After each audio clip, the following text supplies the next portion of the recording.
pesos. Ang ginawa namin ng friend ko, ayun, sinulit talaga namin yung free taste mga day. As in, tinikman namin lahat ng food dito.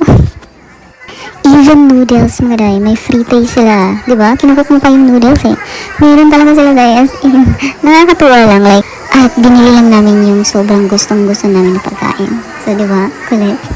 So, ito na nga mga day, we decided to check also their skincare product and see if the same lang sa atin. And we found out, yeah, some the same, some not. So, yeah, naglibot-libot muna kami, naghanap ng mga pre-taste.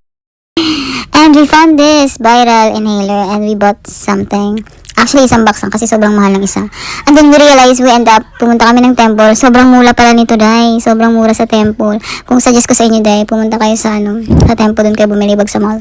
So, nakakatawa lang. Visit kami kakapili dyan. Kahit pare-pareho lang naman yan sila. Para kasing iba-iba. So, anyway, nakakatawa lang. Thank you for watching mga day. That's all for today's vlog. See you on my next video. Bye!